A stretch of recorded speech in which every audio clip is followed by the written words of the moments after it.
wabarakatuh. Selamat pagi anak-anak hebat. Semoga hari ini kalian dan keluarga sedang berada dalam keadaan sehat walafiat. Hari ini kita akan melanjutkan bahasan mengenai konversi energi. Namun sebelum memulai, alangkah baiknya segala sesuatu itu harus direncanakan. Meskipun ada yang bilang dadakan jadi. Tapi hal itu tidak selalu berlaku, apalagi di dunia wirausaha. Tentunya perencanaan ini akan membuat semuanya menjadi lebih terstruktur. Pada materi ini kita akan memulai mempelajari tentang perencanaan usaha pada bidang konversi energi. Mari kita simak. Untuk merencanakan usaha, kita perlu memperhatikan 4 hal. Yang pertama adalah ide dan peluang usaha. Yang kedua adalah sumber daya yang dibutuhkan. Dan ketiga adalah administrasi usaha. Dan yang terakhir adalah kebutuhan pasar terhadap produk bidang konversi energi yang akan dibuat. Baik, kita akan masuk ke hal yang paling mendasar, yaitu ide. Kita harus menemukan ide terlebih dahulu. Energi apa saja yang akan dibuat dan apakah ide tersebut memiliki peluang usaha. Contoh, misalkan ada biogas. Apakah biogas bisa dijadikan usaha? Atau mungkin ada biomasa. Bagaimana cara membuatnya? Atau mungkin ada ide-ide lain yang masih baru dan belum dikembangkan oleh banyak orang. Nah, setelah menemukan ide, kita harus melihat juga sumber daya yang dibutuhkan untuk mewujudkan ide tersebut.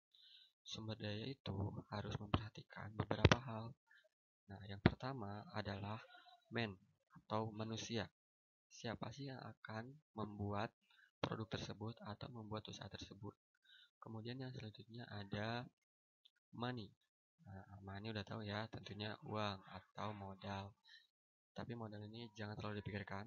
Kita lanjut dulu ke yang selanjutnya, yaitu adalah material atau bahan baku. Kemudian ada mesin. Nah, mesin itu adalah peralatan yang dibutuhkan.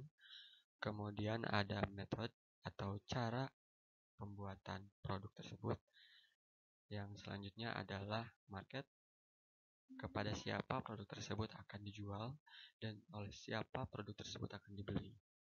Nah, namun selain daripada semua itu, ada yang paling penting di antara 6 hal ini, yaitu creativity atau kreativitas. Nah, kreativitas ini mungkin bisa memangkas semua hal yang dibutuhkan di sini.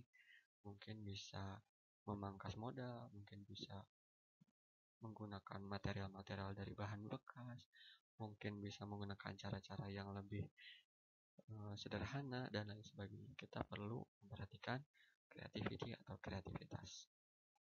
Nah, ini adalah hal yang penting dan mungkin sering dilewatkan oleh para pelaku usaha, yaitu tentang administrasi usaha.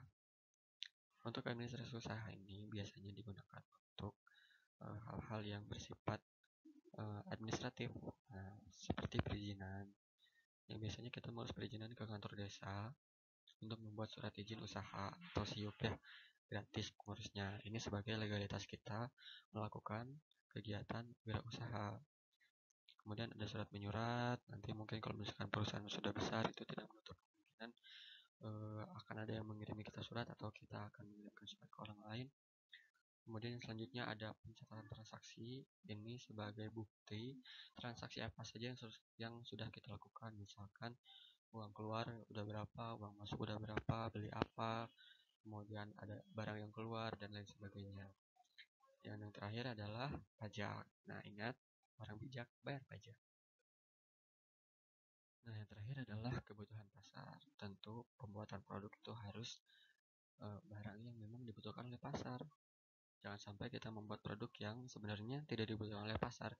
Jadi kemungkinan untuk peluang untuk terjualnya itu jadi lebih sedikit jika pasar tidak memerlukan barang yang kita buat. Karena produk bidang konversi energi ini itu masih sangat potensial untuk terus dicari dan digali. Nah, karena sudah banyak ya karya-karya yang sudah berhasil dibuat dan memang sangat dibutuhkan oleh pasar, bahkan sampai ke luar negeri.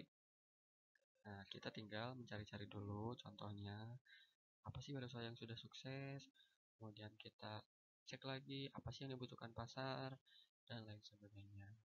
Nah, industri kreatif ini harus memperhatikan juga kearifan lokal dan mengkreasi potensi lokal yang memiliki nilai-nilai budaya atau kultur agar produk yang dikembangkan ini memiliki nilai tambah dan kekuatan ekonomi yang baru. Nah, ayo dari sekarang kita mulai merencanakan dan memikirkan konversi apa yang paling mungkin dibuat dengan memperhatikan empat hal yang tadi dan memperhatikan yang paling penting adalah sumber daya yang ada di sekitar kita. Apakah itu membuat kincir air, apakah itu kincir angin, biogas, biomasa, atau mungkin barang-barang baru yang masih belum banyak dikembangkan oleh orang. Ayo gali dan rencanakan. Sekian untuk pembelajaran hari ini. Terima kasih. Wassalamualaikum warahmatullahi wabarakatuh.